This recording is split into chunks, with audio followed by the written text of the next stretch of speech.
Cuando la gente vuelva a sus respectivas iglesias y cuando todo vuelva a la normalidad, olvídate, la gente se va a olvidar de conectarse, de iglesia virtual, de devocionales y todo eso. Y yo le decía, ¿y tú crees que lo normal es lo que dejamos o lo normal es ahora lo que tenemos?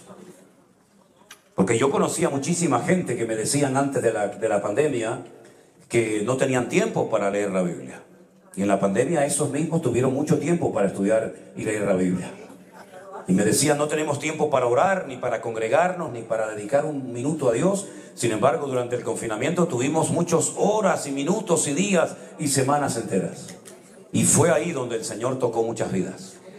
Fue ahí donde el Señor se glorificó en muchos de nosotros y nos sorprendió de una forma tremenda de ver cómo las almas, muchas de ellas estaban reconciliando con el Señor.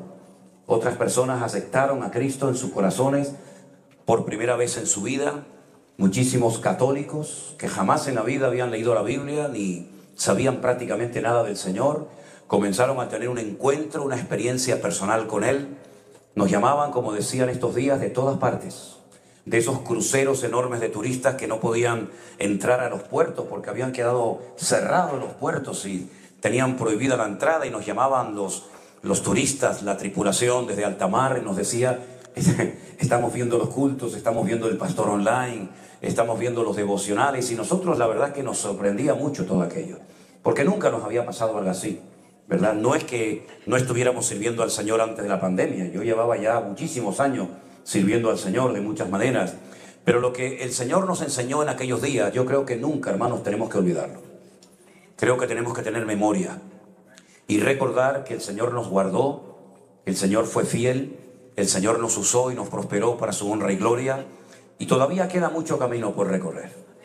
Aquellos días fue para mí una prueba especial que el Señor mandaba al mundo, pero sobre todo a la iglesia. La iglesia en aquellos días tuvo que recapacitar y tuvo que darse cuenta que muchas de las cosas que se estaban predicando y haciendo y practicando en las congregaciones no eran realmente 100% de parte del Señor.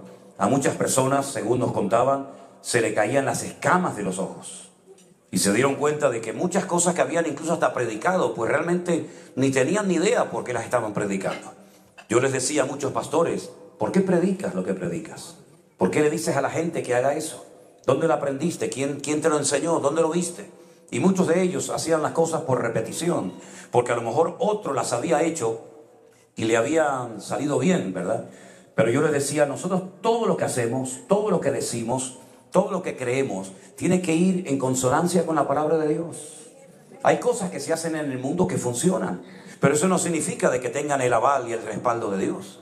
Hay muchas cosas que los inconversos, los hijos del diablo, que no quieren creer ni saber nada del Señor ni de su palabra, hacen y les salen bien y ganan dinero y son famosos y ganan grandes fortunas, pero eso no significa de que esa prosperidad viene de parte de Dios.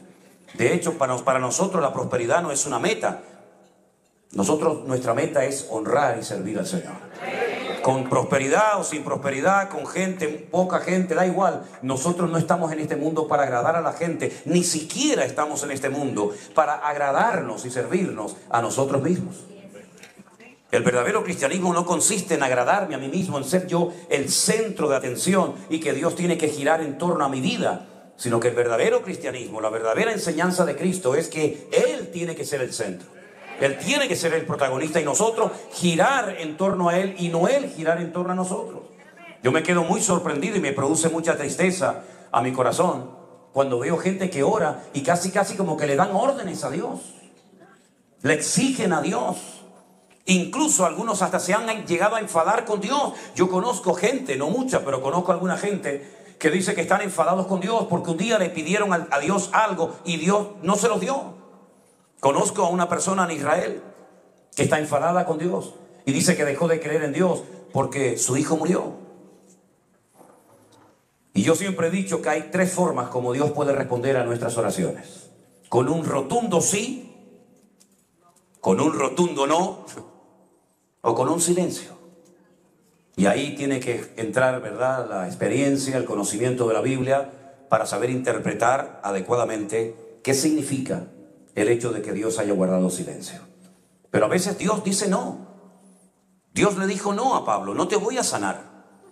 Ya sé que tienes fe, ya sé que eres un hombre muy utilizado en mi reino, en mi obra. Has ido por muchas partes del mundo, has extendido mi palabra, has establecido iglesias, has llevado mi palabra a lugares donde nadie había ido, has levantado y preparado obreros. Está bien, pero esa situación, ese problema, ese aguijón que tienes en tu vida, aunque me has rogado por él, no te lo voy a quitar. Es más, te voy a enseñar a que te goces y te regocijes en medio de esa dificultad física que nadie puede saber exactamente en qué consistía. Claro que Dios puede responder con un no, por supuesto que sí. Y claro que podemos orar por un hijo y el Señor decidir llevarse a ese hijo a su presencia. Claro que sí, por supuesto.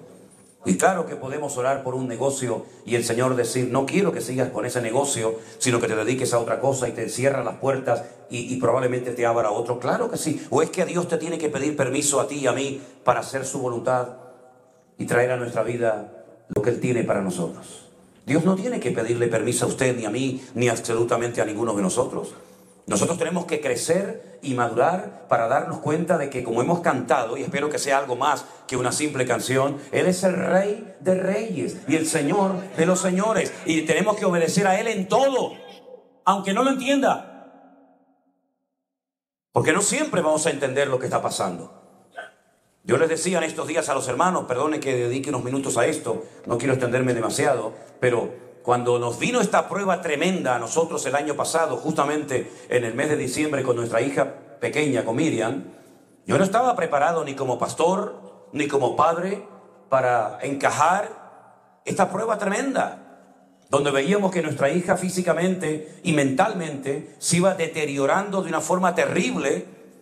Y bueno, y comenzaron a decirnos todo tipo de cosas, hasta apareció en el informe médico que tenemos en casa la palabra metástasis, ¿no?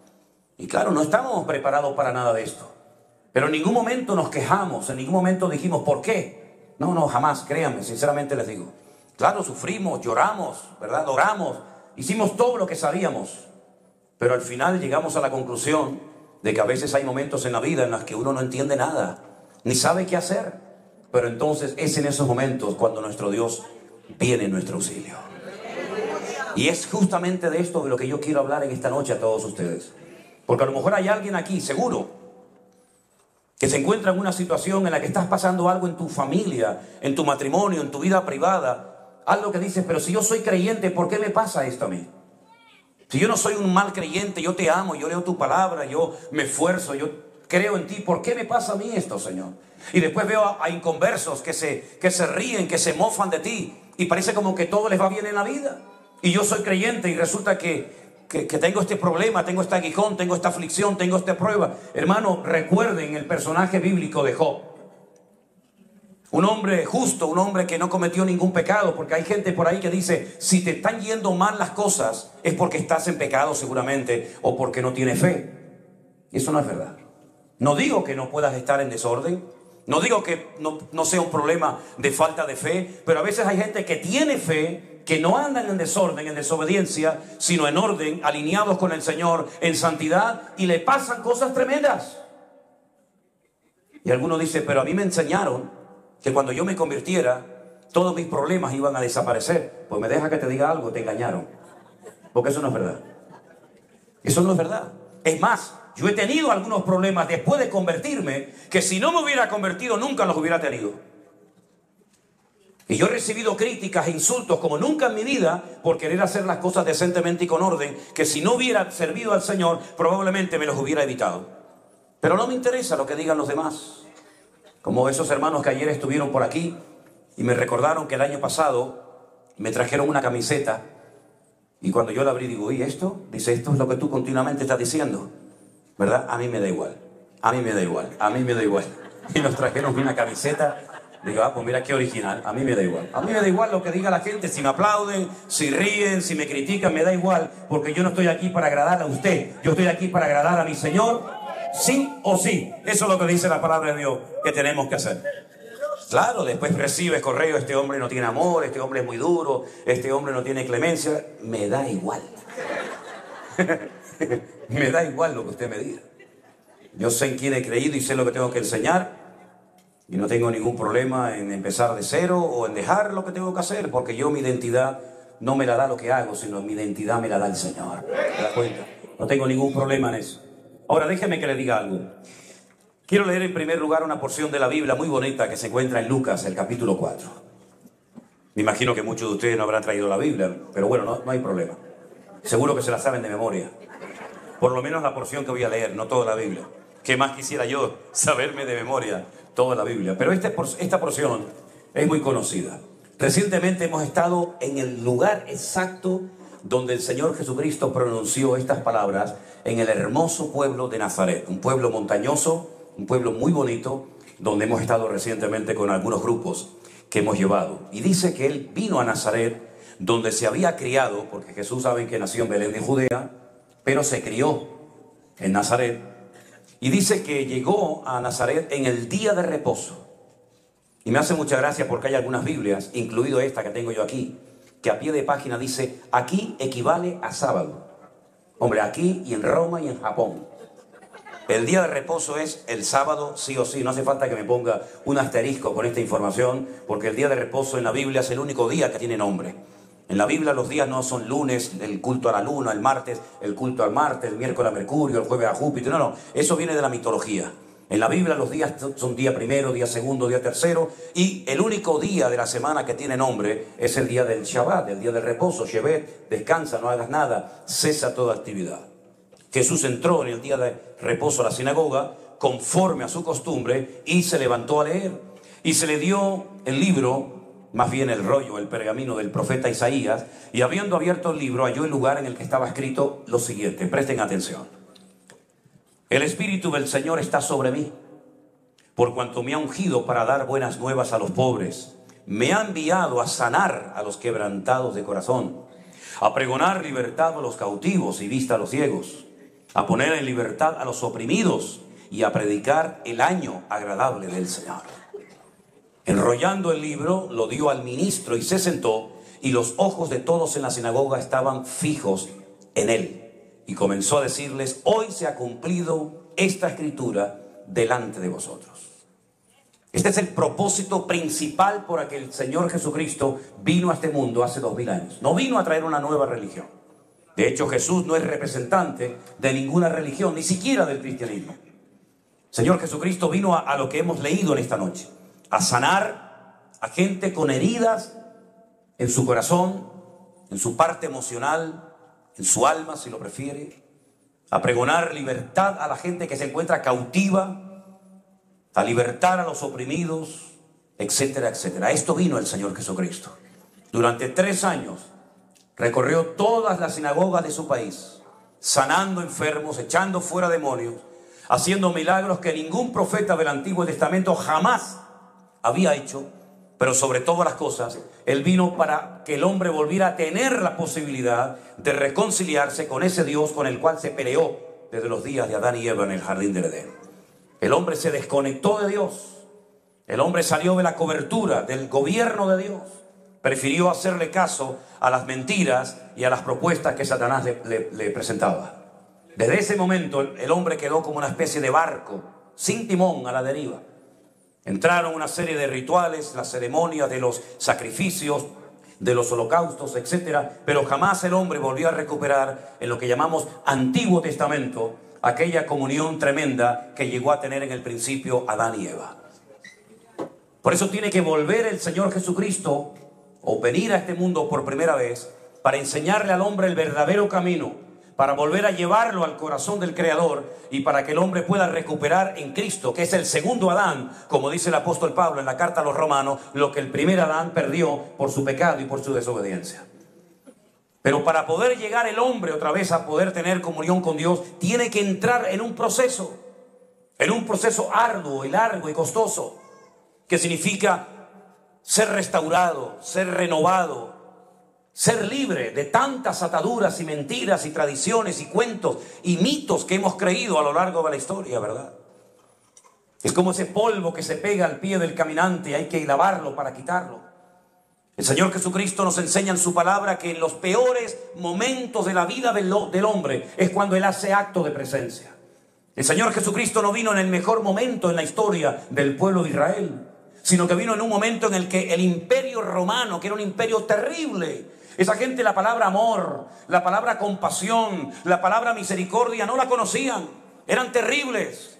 Ellos dominaron desde España, toda Europa, hasta el Oriente Medio y todo lo que es lo que se conoce hoy en día como el Magreb, todo lo que es el norte de África, un vasto territorio. Y a base de crucifixiones y a base de espada y a base de guerras, humillando y pisoteando a los pueblos, extendieron su reino por casi 1000 años. Fue el imperio más longevo de la historia, hasta que finalmente, como saben ustedes, se dividió en dos: Oriente, Occidente, Roma, Constantinopla, pero eso es otro asunto. La cuestión está en que el Señor Jesucristo nace en el peor momento de la historia del pueblo de Israel, cuando no tienen libertad. Pocas veces realmente tuvieron libertad genuina y verdadera, pero nace en un momento en el que el imperio romano domina el mundo. Nace en un momento en el que hay millones de seres humanos que son esclavos, que son los que trabajan, que son los que pagan impuestos al imperio, mientras que los romanos vivían la gran vida.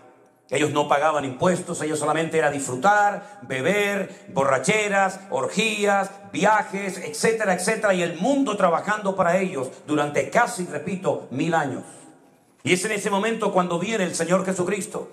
Y el pueblo de Israel esperaba que viniera un Mesías, un Salvador que venciera, que derrotara y humillara al imperio romano y volviera a establecer la monarquía con los reyes como tuvieron antaño, ¿verdad? Saúl, David, Salomón, Roboán, Jeroboam, etcétera, etcétera.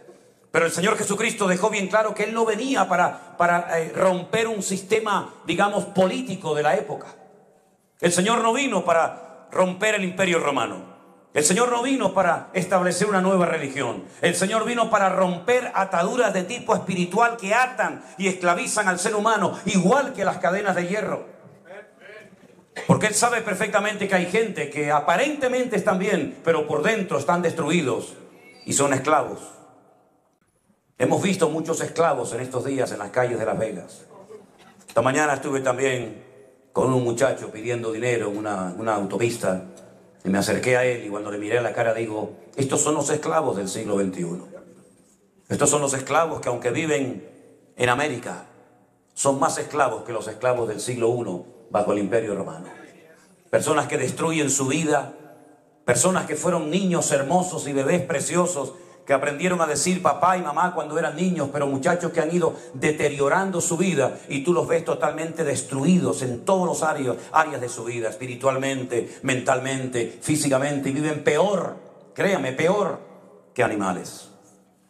Y para eso vino el Señor Jesucristo a este mundo, para dar libertad a estas personas que tienen complejos, que tienen ataduras, que tienen cosas terribles espiritualmente hablando, que no se van con el tiempo, sino que a veces se incrementan y se agravan con el paso del tiempo.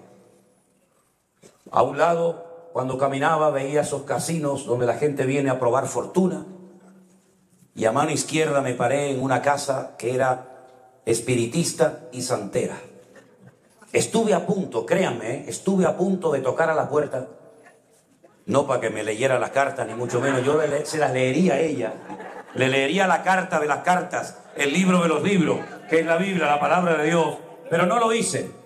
No sé si lo haré antes de que me vaya. Pero lo que está bien claro, que estos esclavos buscan libertad, algunos en la droga, otros en el alcohol, otros en los casinos de juego, otros en el mundo de la magia, de la brujería, del taroco, de tantas cosas, pero no son esclavos, no son libres los esclavos. ¿Por qué? Porque el único que puede traer libertad totalmente es nuestro Señor Jesucristo. Ahora, cuando peor está la situación, yo veo en la Biblia que es cuando más Dios actúa. Miren, por ejemplo, el pueblo de Israel en Egipto. Aquella época dorada cuando José era el segundo de a bordo, una de las personas más influyentes y poderosas del mundo después del faraón, y él manda a venir a su familia y les da la mejor tierra de Egipto, la tierra de Gosén, y son felices y tienen influencia en la tierra. Aquella época dorada se terminó y Egipto se terminó convirtiendo en una gran jaula de oro donde ya no podían salir, estaban privados de libertad. El nombre o la palabra o el país de Egipto en hebreo es Mitzrayim. Y se escribe con una M que es abierta, pero termina con una M que es totalmente cuadrada y ya no puede salir. Y es que eso es Egipto. Es algo que atrae a la gente. Siempre hay trabajo en Egipto. Siempre hay agua en Egipto. Siempre hay comida en Egipto. Pero cuando ya estás dentro de Egipto, el faraón te esclaviza, te robotiza. No te das cuenta porque te da lo que a la carne le gusta. Pero finalmente te terminas convirtiendo en un esclavo del sistema de faraón. Y hoy en día hay muchos faraones. Y hoy en día hay muchos sistemas que son exactamente igual o peores que el tiempo de faraón y los tiempos de los romanos. Y cuando todo aquello se terminó y se convirtieron en la mano de obra barata y esclavos de Egipto, es cuando el Señor mandó un libertador, que fue Moisés. ¿Quién podía salir de allí? Nadie. Aquello era una cárcel, allí no salía absolutamente nadie. ¿Cuántos judíos habrán muerto en Egipto? Miles, tal vez millones. Vete tú a saber. Sin embargo, para el hombre era imposible salir de aquella opresión. Pero para Dios no es nada imposible. Lo sacó, dice, con mano poderosa. Y durante un año estuvo mandando 1 y 2 y 3, hasta 10 plagas, hasta que destruyó toda la economía y hasta el futuro de Egipto. Porque el heredero al trono, dice la Biblia, que murió en la 10ª plaga, la muerte de los primogénitos. Salieron de Egipto, un milagro tremendo. Ningún Dios, ninguna divinidad hizo por ellos lo que el Dios de Abraham, de Isaac y de Jacob acababa de hacer por ellos. Ya son libres. Les voy a regalar un país entero donde fluye leche y miel para que sean felices y puedan criar a vuestros hijos, vuestros nietos y vuestros animales. Y salen de Egipto contentos, salen de Egipto gozosos, salen de Egipto con las bolsas llenas de oro porque han despojado a los egipcios. Pero pronto se acabó la alegría, pronto se acabó el gozo, porque llegaron a un obstáculo insalvable, llegaron a un punto en el que ya no podían avanzar nada más y nada menos que las aguas del Mar Rojo. No pueden retroceder porque se acaban de dar cuenta, viendo el polvo en el horizonte, que el faraón viene a llevárselos otra vez a Egipto. No pueden avanzar porque tienen las aguas del Mar Rojo, entonces entran en pánico, entran en desesperación. Pero dice la palabra de Dios que Dios intervino de una forma tremenda. Hizo un milagro que solamente lo ha hecho una vez en la historia de la humanidad. Nunca más volvió a hacer Dios ese milagro por ningún otro pueblo. Y fue dividir, abrir, partir en dos las aguas del Mar Rojo para que su pueblo pasara por tierra seca. Un milagro más. Ya habían visto un montón de milagros, pero todavía el Señor los sorprendía. Y pasan por en medio, se cierran las aguas y ahí se acabó Egipto y Faraón para siempre. Otra vez el gozo. Miriam coge la pandereta y comienza a alabar al Señor y hace un cántico extraordinario que tenemos en la Biblia, y el pueblo goza y el pueblo alaba al Señor y el pueblo se regocija. Pero pronto se acabó la alegría. Otra vez le pinchan el globo al pueblo, porque dice la Biblia que al poco tiempo se dan cuenta de que no tienen agua. Y no podemos vivir sin agua. Podemos vivir sin teléfono, podemos vivir sin muchas cosas, podemos vivir sin tecnología, pero sin agua nadie puede vivir. Tarde o temprano el cuerpo termina muriendo, deshidratándose. Tenemos la misma proporción en nuestros cuerpos que la misma proporción de la tierra. 3/4 parte del mundo es agua y una tierra, exactamente igual que el cuerpo humano. 3/4 partes somos líquido y una pequeña parte barro y polvo y ceniza. Y el cuerpo se deshidrata porque fue una de las maldiciones que el hombre recibió cuando pecó contra Dios. Dice, sudarás, comenzarás a perder humedad, comenzarás a secarte poco a poco, lentamente, hasta que termines muriendo. El pueblo critica, el pueblo se queja, el pueblo habla hasta de apedrear a Moisés, aquel que ayer alababa. Ahora lo quieren apedrear. La gente es así. El que hoy te levanta los altares, mañana te crucifican y piden tu cabeza. Por eso ni tienes que creerte un Dios cuando estás en lo alto, ni tienes que creerte un fracasado cuando estás en lo bajo, porque tu apoyo no viene de aquí abajo, tu apoyo viene del Rey de Reyes y Señor de los señores. A Él sea la gloria y la honra por los siglos de los siglos. Amén. El Señor abrió rocas, salían agua de piedras. Algo que es increíble. Y al poco tiempo querían pan y Dios mandó el maná. Y al poco tiempo querían carne y el Señor mandó las codornices. Y durante 40 largos años el pueblo de Israel estuvo cuidado, mimado, protegido 24 horas al día por el Señor.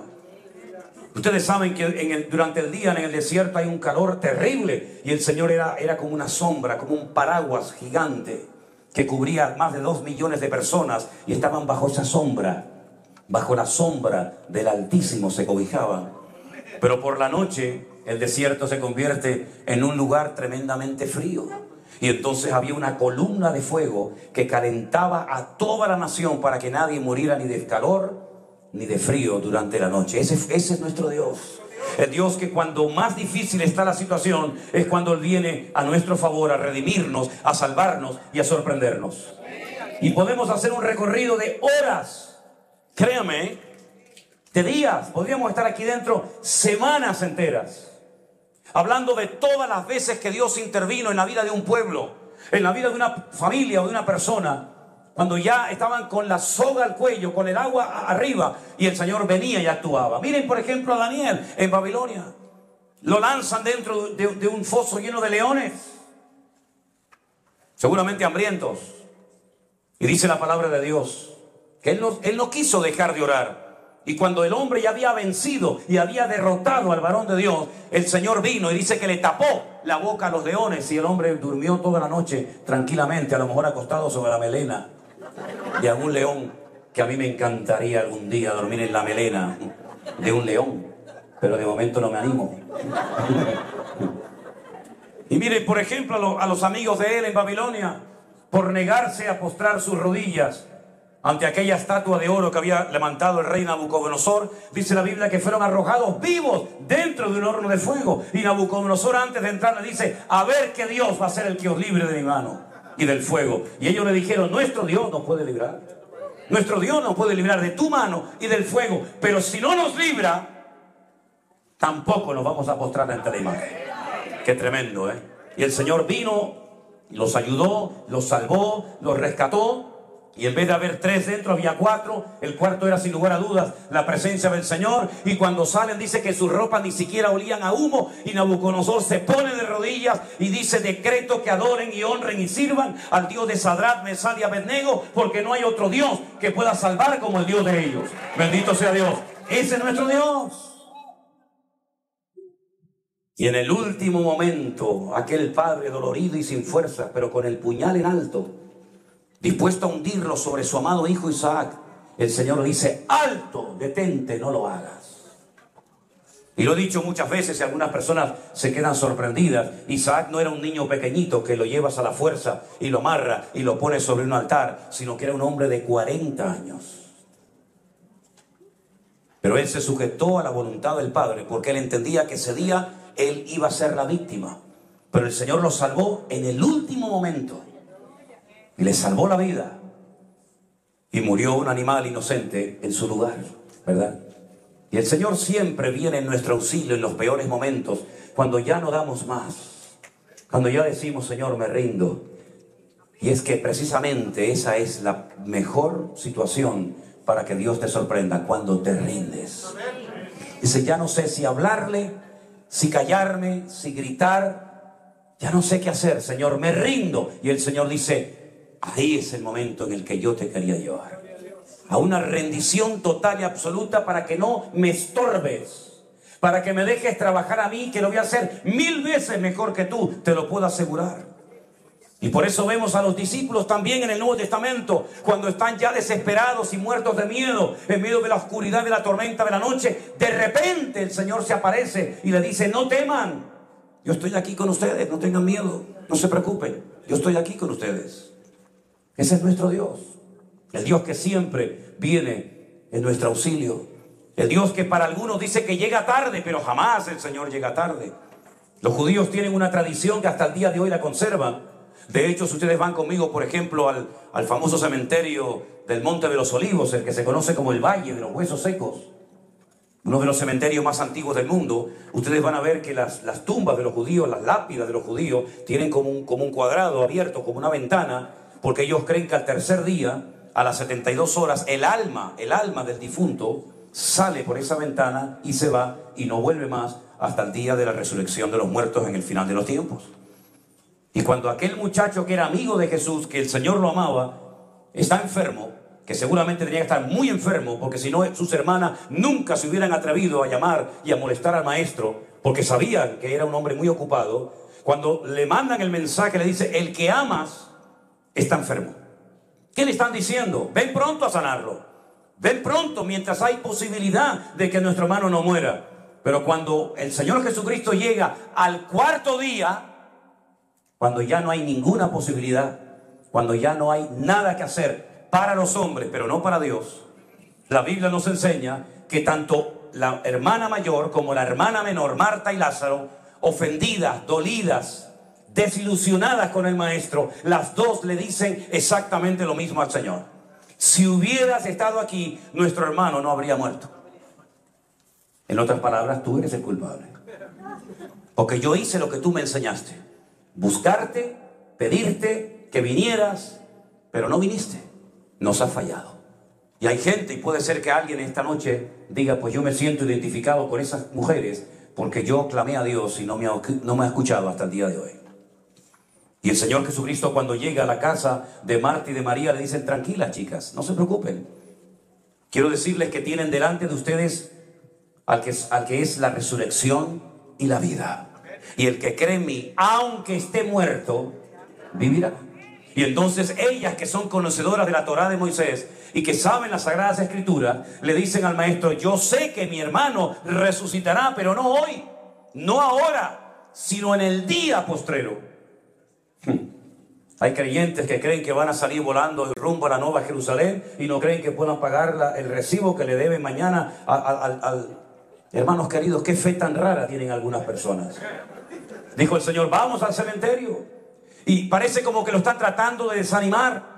Le están tratando de dar consejos de: Señor, no vaya, porque si quitas la piedra va a salir un olor terrible, porque mi hermano hace 4 días que ha fallecido y seguramente ya está en un proceso avanzado de descomposición. Pero el Señor se pone a llorar al ver la incredulidad, al ver el pesimismo, la derrota que había en aquel lugar, y Él quiere cambiar el ambiente, y lo que hace es dar gracias. Y cuando tú quieras cambiar la atmósfera y el ambiente espiritual en tu iglesia, en tu ministerio, en tu vida, en tu familia, no te pongas a quejar, porque lo vas a estropear más todavía. Ponte a decir: gracias, Señor, te alabo, Señor, no entiendo nada, pero yo sé que tú tienes todo bajo control, y aunque tú me mates, te seguiré alabando, Señor. Y entonces el Señor llama a Lázaro, y Lázaro salió fuera dando brincos. No podía moverse porque estaba atado con un sudario que le impedía el movimiento. Tenía vida, pero no podía caminar. Y esa es la situación en la que yo veo a muchos cristianos. Te hablan de que un día se convirtieron a Cristo, de que dejaron la bebida, la droga, la idolatría, lo que fuera, pero todavía tienen ataduras en el alma. Están atados a aquella persona, están atados a aquella humillación que sufrieron cuando eran niños, aquella palabra despectiva, aquel maltrato que sufrieron, y entonces tienen vida, sus nombres están escritos en el libro de la vida, pero siguen viviendo como esclavos, siendo hijos del Rey de Reyes y Señor de los Señores. Pero Jesús en aquel cementerio hizo algo tremendo, que para mí es una lección que tenemos que tener presente nosotros en nuestras vidas. El Señor Jesucristo dijo: desatadlo y dejadlo ir. Él no puede ir por la vida en esa condición, porque aunque yo le he dado vida y yo lo he resucitado y ya no es un cadáver, ya no es un muerto, no puede moverse, no puede actuar, no puede hacer una vida normal. ¿Por qué? Porque está atado por las vendas, por el sudario y por todas las cosas que ustedes le pusieron para que estuviera dentro de ese sepulcro. Y el mundo lleva años tratando de meternos ataduras y tratarnos de meternos miedo en el cuerpo para que no vivamos una vida de libertad, como dijo el Señor, para sanar a los quebrantados de corazón, para dar libertad a los cautivos, para dar libertad a los oprimidos y para darle vida en abundancia a su pueblo y a sus hijos. Por eso, mis queridos hermanos, ¿cuáles son tus ataduras hoy como cristiano? No hablo cuando eras inconverso. No hablo cuando eras un pecador y estabas metido en tus vicios y en tus pecados. Yo no hablo de eso. Yo hablo de cuáles son tus ataduras hoy. Porque hay ataduras que no se ven, pero hay heridas tan profundas que a veces le impiden a una persona alabar a Dios, gozarse con los demás. Entonces ves a los demás que se gozan y crecen y maduran, y tú dices: yo llevo toda la vida en la iglesia, me crié en el Evangelio, conozco la palabra de Dios, pero no tengo el gozo que ustedes tienen. Y entonces te pasa lo de aquel salmista que decía en uno de sus salmos: Señor, saca mi alma de la cárcel para que alabe tu nombre. Hay una cárcel tenebrosa y terrible, que es la de la falta de perdón. Cuando tú te niegas a perdonar, tú no puedes gozarte en el Señor.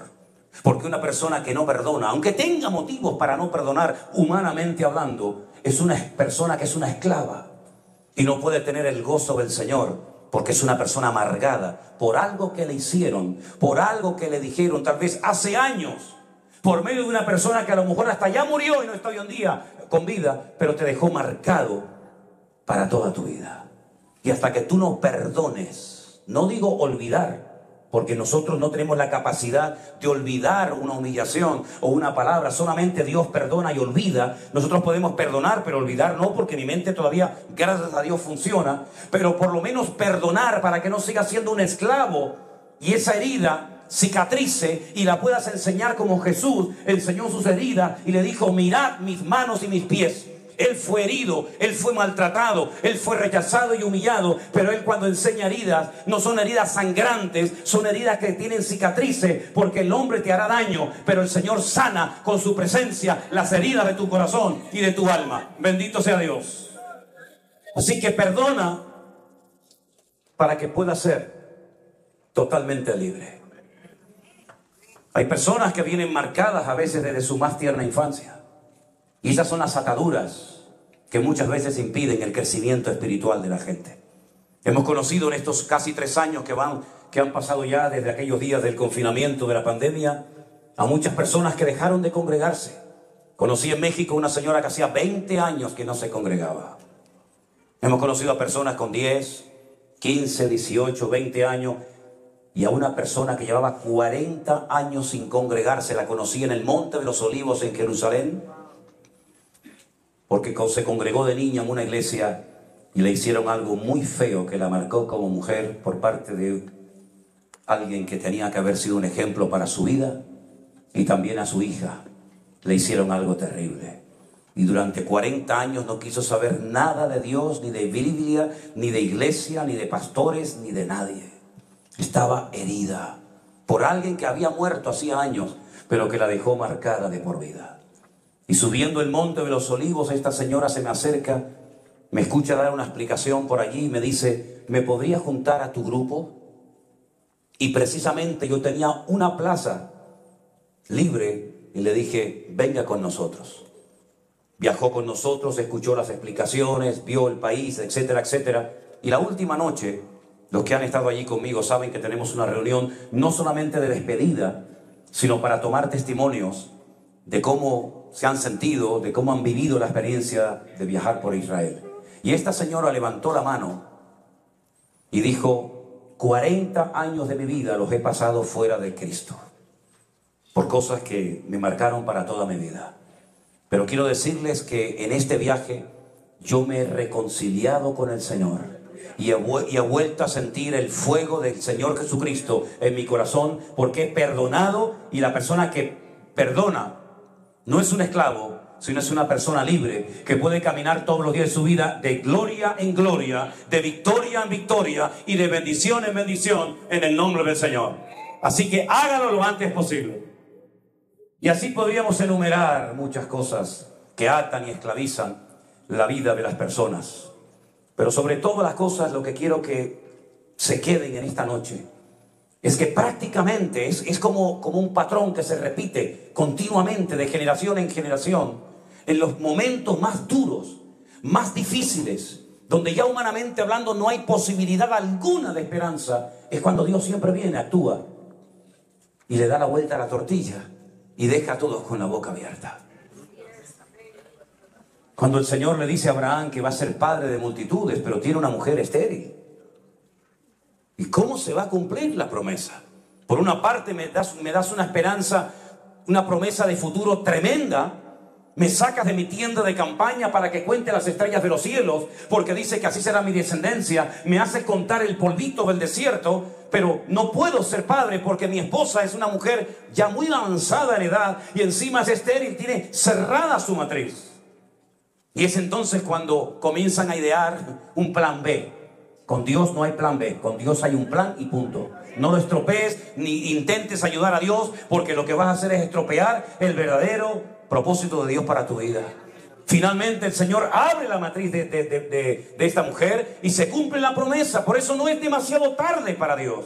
Tú no eres demasiado anciana, tú no eres demasiado viejo. No tienes por qué sentirte como un mueble viejo que no sabes qué hacer o dónde meterte.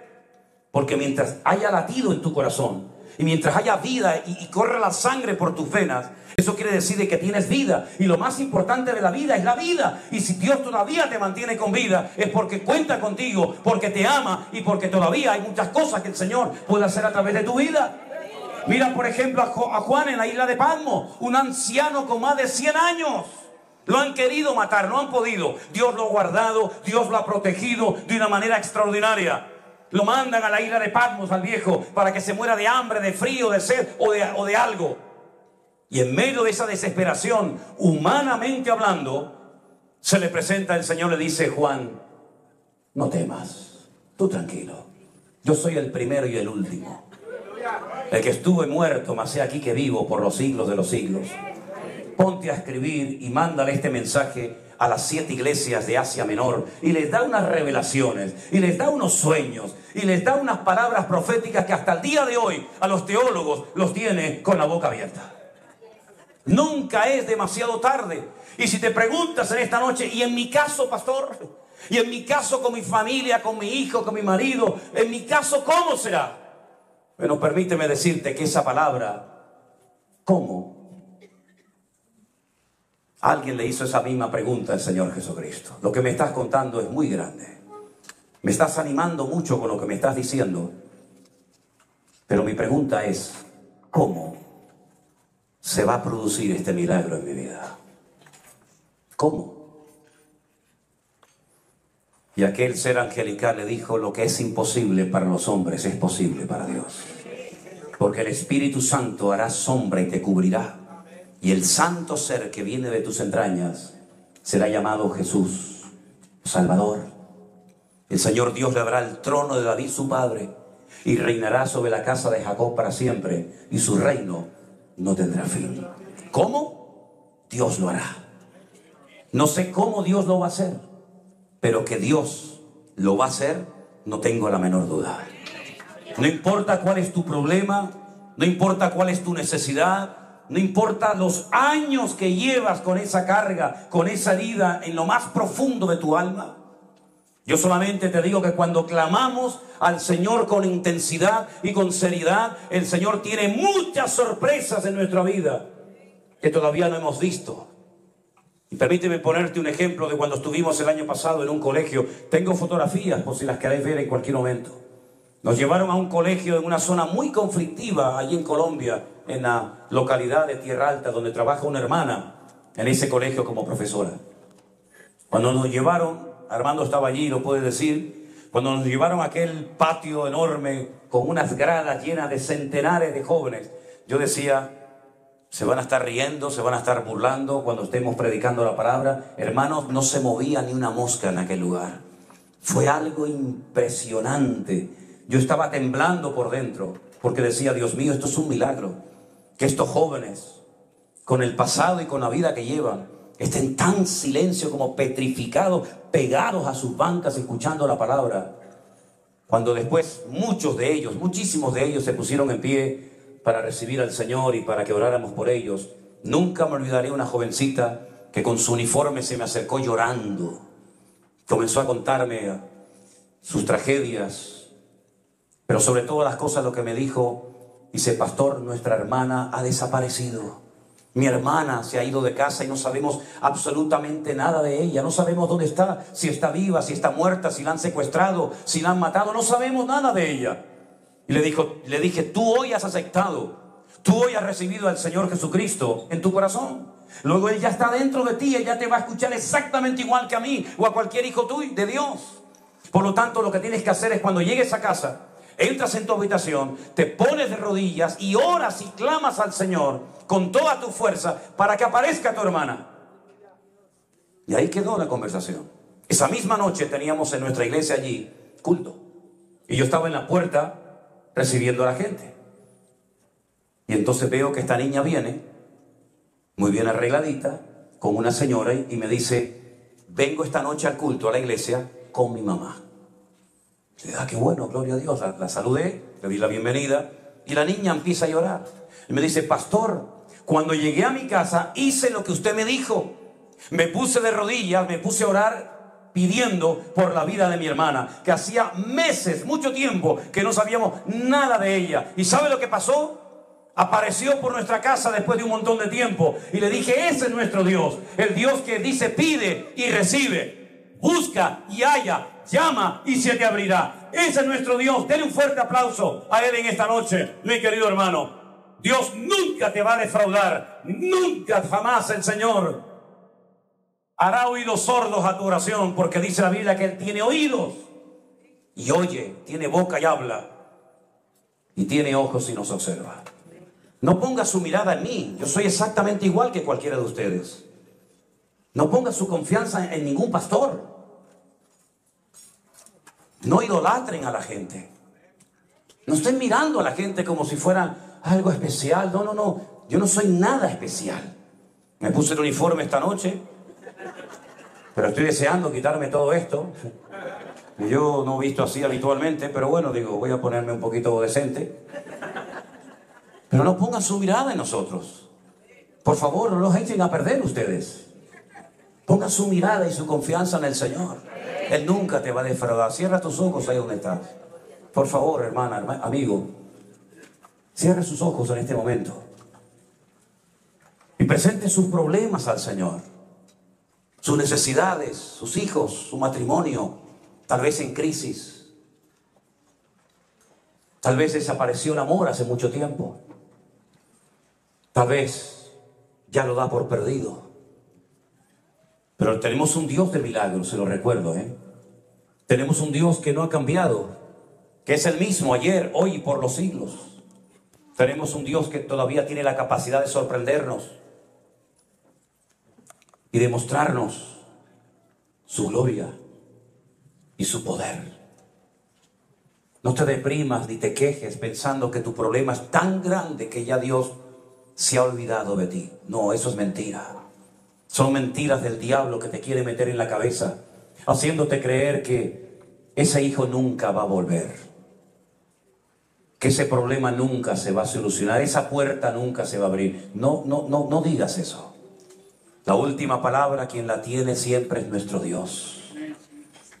Y por eso en esta noche yo le pido a cada uno de ustedes, pongan su vida y su confianza solamente en Dios, el único que puede salvarle, sanarle, libertarle, restaurar su vida. No tire la toalla pensando que ya no hay nada que hacer. Sí, todavía Dios tiene la última palabra. Él no ha perdido el control, mi hermano y mi amigo.